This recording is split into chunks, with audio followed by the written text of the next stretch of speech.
재개발, 재건축은 그 자체만으로도 굉장히 난해합니다. 여기에다가 세금 문제가 곁들여지게 되면 더더욱 어려워질 수밖에 없습니다.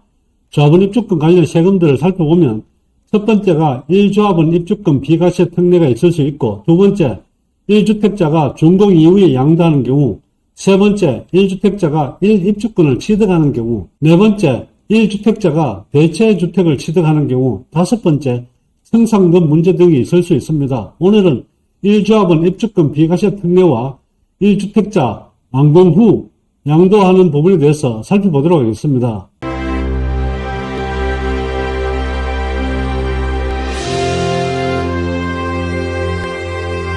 재개발, 재건축에서 양도소득세 부분이 굉장히 중요한 역할을 하게 되는데, 이 부분을 살펴보게 되면 첫 번째가 조합원 입주권 비과세 특례, 두 번째 1주택자 준공 후 양도, 세 번째는 1주택자가 입주권을 사는 경우, 네 번째는 1주택자가 대체 취득을 하는 경우, 다섯 번째가 청산금, 이렇게 종류가 5가지 있습니다. 이거를 다 알게 되면 조합원 입주권 관계되는 내용들은 모두 안다고 보시면 될 것 같습니다. 그럼 오늘은 조합원 입주권 비과세 특례와 1주택자 준공 후 양도에 대해서 살펴보도록 하겠습니다.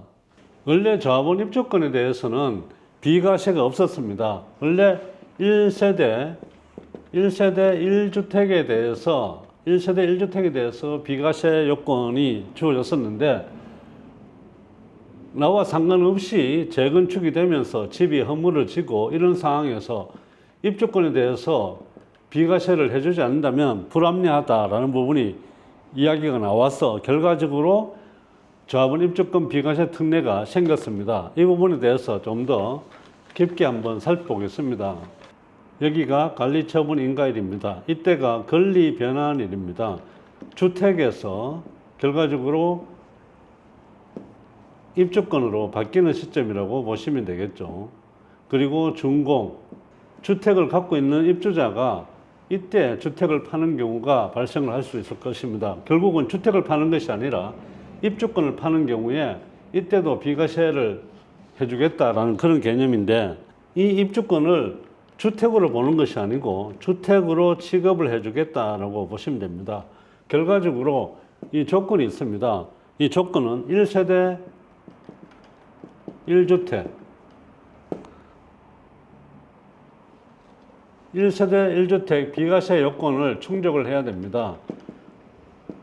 우리가 1세대 1주택 비과세 요건을 충족을 하려면 주택을 2년 이상 보유를 해야 되게 됩니다. 물론 조정대상 지역에서 취득을 하게 되면 2년 거주 요건도 있습니다. 이런 1세대 1주택 비과세 요건을 충족을 해야 되는 경우가 첫 번째고, 두 번째 양도일 현재 다른 주택이 없어야 됩니다. 물론 이때 일시적 2주택은 가능합니다. 여기서 우리가 좀 더 살펴봐야 되는 부분은 관리처분 인가가 나고 지금 현재 철거가 되지 않은 상황, 즉 멸실이 되지 않은 상황이다라고 했을 때 어떻게 볼 거냐라는 부분입니다. 이 멸실이 되지 않고 있는 부분은 보유 및 거주기간에 포함할 것이냐라는 부분인데, 멸실이 되지 않은 상황이면 보유 및 거주기간에 포함을 해주게 됩니다. 앞에서 말씀드렸던 양도일 현재 다른 주택이 없을 것이라는 부분이 있었습니다. 이 부분에 대해서 그러면 어떤 주택은 해당이 되고 어떤 주택이 해당이 안 되는지도 중요하게 되는데, 첫 번째 조특법상 감면주택은 주택으로 보지 않습니다. 두 번째 혼인합가, 즉 혼인으로 인해서 2주택이 되는 경우에 주택 하나는 주택으로 보지 않고 비과세 혜택을 준다는 것이고, 세 번째 동거복량입니다. 동거복량하는 경우에도 일시적 2주택으로 봐주겠다는 것인데, 네 번째가 중요합니다. 장기 임대주택. 장기 임대주택은 주택으로 본다는 거 참고하시면 될 것 같습니다. 일시적 2주택 부분에서 조특법상 해당되는 부분, 혼인합가, 동거복량은 주택으로 보지 않는데, 장기 임대주택은 주택 처리할 때 2주택으로 보시게 된다라는 부분 참고하시면 좋을 것 같습니다. 두 번째, 준공 이후에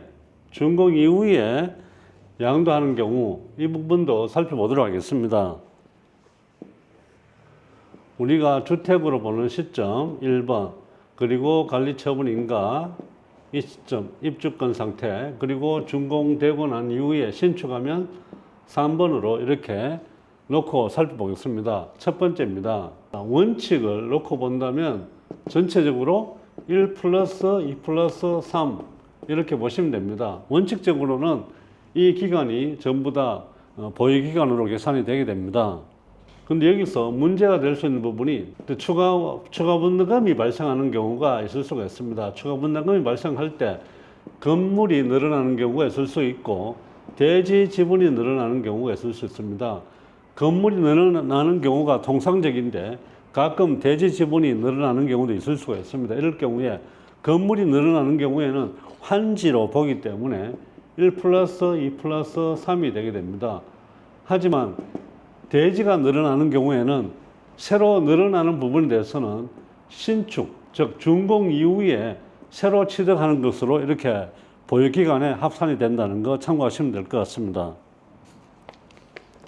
여기에서 상가 건물, 상가나 건물 등을 갖고 있다가 주택으로 받는 경우가 있을 수가 있습니다. 이런 경우에도 1, 2, 3번이 아니고 3번부터가 보유기간이라고 보시면 됩니다.